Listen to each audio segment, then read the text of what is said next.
Manchester City secara keuangan tidak bisa disaingi oleh klub manapun di IPL. Yuk kita ngobrol.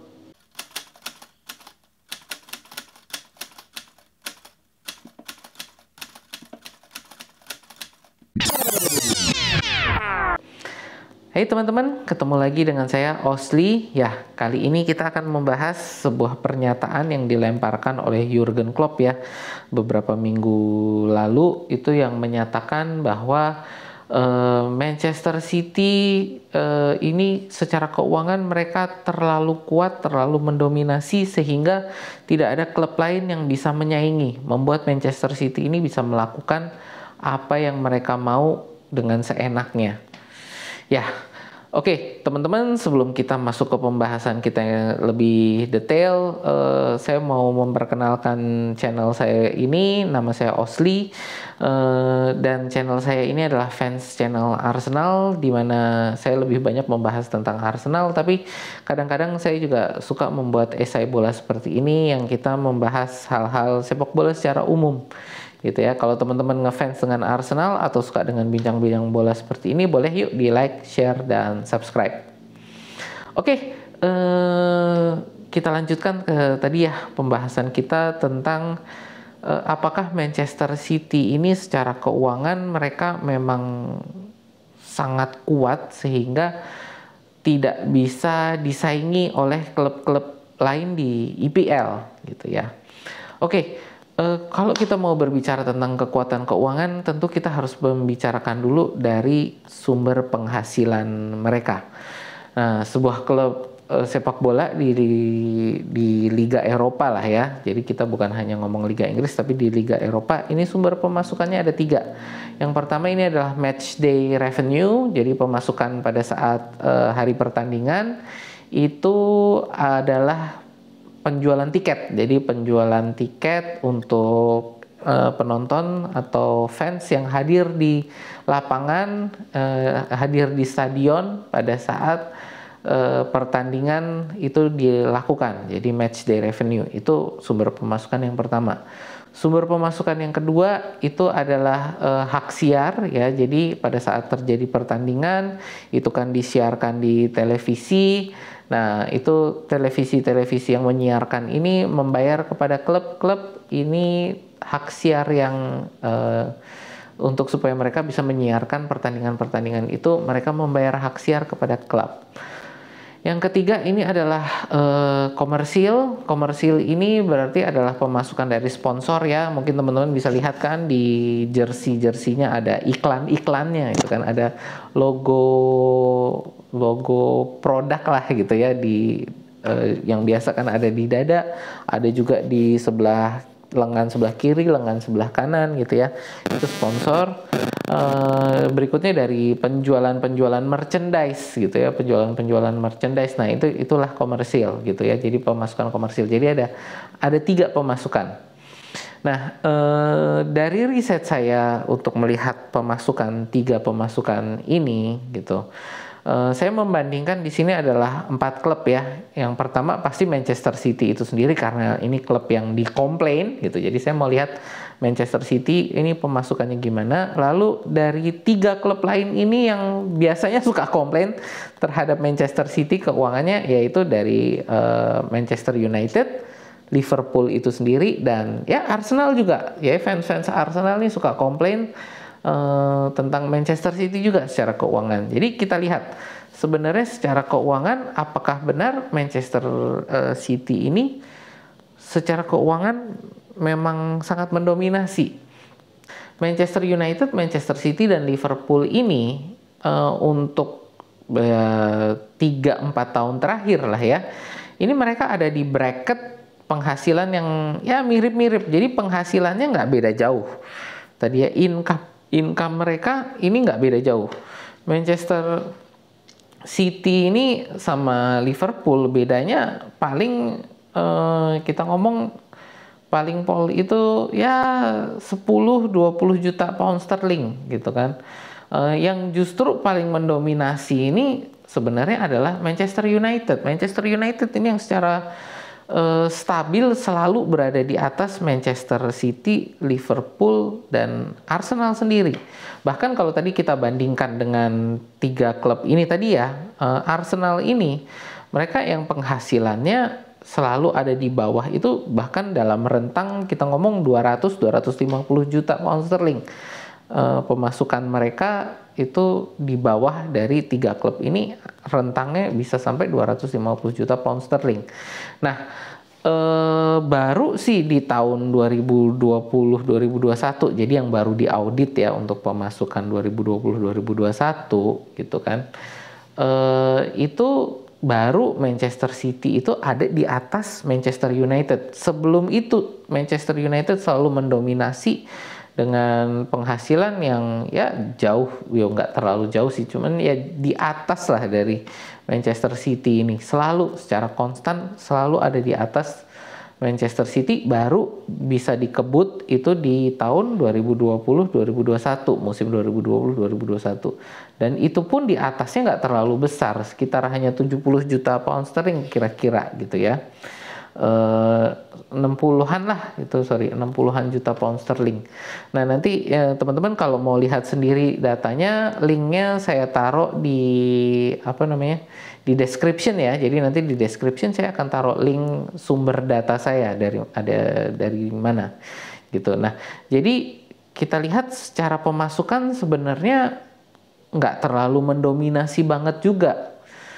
Lalu dari mana yang bisa mereka jor-joran keluar duit gitu kan? Di Liga Inggris aturan FFP-nya mereka nggak terlalu ketat, jadi nggak seketat dengan aturan yang dikeluarkan oleh UEFA. Jadi bisa jadi dong pemilik klub ini melakukan suntikan dana yang jor-joran. Dan kalau kita lihat secara net worth gitu ya, pemilik Manchester City ini, Sheikh Mansour ini memang secara net worth mereka berkali-kali di atas keluarga Kroenke, keluarga Glazer, dan FSG. Jadi memang secara net worth sangat besar sekali ini Sheikh Mansour. Tapi apakah benar mereka melakukan suntikan dana yang jor-joran ke Manchester City? Untuk itu yang kita lihat adalah apa? Pengeluaran transfer dan gaji pemain. Nah, dari pengeluaran transfer dan gaji pemain, sekali lagi yang saya temukan yang paling besar itu justru siapa? Manchester United. Jadi secara gaji, secara transfer pemain, pembelian pemain ya, ini yang gede ini Manchester United, masih yang paling besar gitu. Walaupun sudah tadi ya pemasukan sudah disalip oleh Manchester City, tapi secara pengeluaran tetap Manchester United ini yang paling besar untuk transfer dan gaji pemain.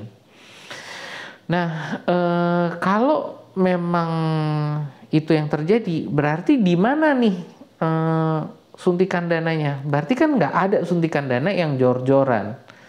Ya, secara kita lihat untuk pemasukan setara gitu ya, cuman beda-beda tipis.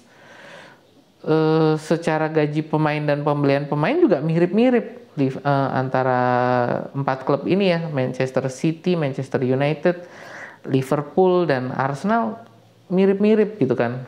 Jadi apakah benar ada suntikan dana yang jor-joran? Jadi kalau dari penelitian saya untuk membuat video ini, saya tidak melihat ada suntikan dana yang jor-joran yang dilakukan oleh Sheikh Mansour ke Manchester City gitu. Jadi ya saya lihat sebenarnya dari pemasukan yang ada harusnya 3 klub ini ya, Manchester United, Manchester United, Liverpool, dan Arsenal masih bisa mengimbangi gitu, karena suntikan dananya juga nggak segede itu gitu, jadi nggak sejor-joran itu. Pemilik-pemiliknya ya kita tahu pemilik klub-klub ini ya, keluarga Kroenke, keluarga Glazer, FSG. Ini mereka miliarder, dan miliarder di sini saya bukan ngomong miliarder dalam angka rupiah ya. Saya ngomong miliarder di sini dalam angka US dollar. Saya ngomong angkanya pound sterling gitu. Jadi mereka miliarder yang ya gede banget gitu. Jadi untuk mereka keluar setiap tahun lah, let's say mereka keluar uang 50 juta pound sterling untuk nambahin dana transfer yang selain dari pemasukan klub gitu ya, masih bisa banget gitu ya, antara ya sampai 100 juta pound sterling lah contoh aja saya ngomong. Itu dari angka harta mereka masih bisa gitu untuk FSG, keluarga Kroenke, keluarga Glazer, ini mereka masih bisa. Jadi sekali lagi nggak terlalu kelihatan juga pengeluaran yang jor-joran dari Manchester City. Ya jadi ini kalau saya mau ngomong sebenarnya tidak, dari penelitian saya tidak menemukan adanya kekuatan finansial yang sangat dominan dari Manchester City gitu. Jadi nggak fair juga kalau yang tadi Klopp bilang bahwa Manchester City ini bisa melakukan seenak jidat mereka terhadap pembelian pemain, terhadap rekrutmen, kasih gaji pemain yang super gila-gilaan gitu ya. Enggak tuh ternyata gitu. Jadi kalau dari saya mungkin kesalahan apa yang terjadi di Liverpool musim ini adalah kegagalan mereka untuk melakukan regenerasi gitu kan. Pemain-pemain Liverpool ini kalau kita lihat mungkin 2-3 tahun belakangan ini ya pemainnya kan itu-itu aja gitu. Jadi apalagi barisan tengah midfield mereka ya itu yang sudah mulai kelihatan usianya gitu. Jadi kalau dari saya, kegagalan dari Liverpool ini adalah kegagalan untuk meregenerasi pemain-pemain mereka, bukan kalah secara finansial gitu oleh Manchester City, tapi memang kegagalan dalam meregenerasi rekrutmen mereka gagal untuk meregenerasi pemain-pemain yang ada gitu. Ya itu sih, jadi itulah kesimpulan saya dari apa yang saya lihat gitu ya dari penelitian saya untuk video ini, bahwa Manchester City secara keuangan itu tidak dominan sekali gitu. Jadi ya mereka kuat tapi bukan lalu mereka mendominasi dan mereka bisa melakukan seenak yang mereka mau, itu tidak seperti itu, tidak terjadi seperti itu. Mereka masih berjalan dengan kapasitas yang normal dari pemasukan apa yang dihasilkan oleh klub gitu. Jadi ya di situ apa yang dituduhkan oleh klub, dan juga saya sering lihat ya di Facebook, di grup WA banyak sering dilontarkan bahwa Manchester City ini cheat code lah, unlimited money. Itu tidak benar gitu ya. Bisa teman-teman mungkin kalau nanti mau lihat dari datanya saya dari mana ya, tadi boleh lihat di description, saya akan kasih link semua sumber data saya gitu ya. Nah oke, itu teman-teman untuk bincang bola kita kali ini. Mungkin teman-teman ada hal lain yang pengen dibincangkan, ada hal lain yang ingin dibahas, boleh ditulis di kolom komentar. Dan teman-teman yang suka dengan bincang-bincang bola seperti ini, boleh yuk di like, share, dan subscribe.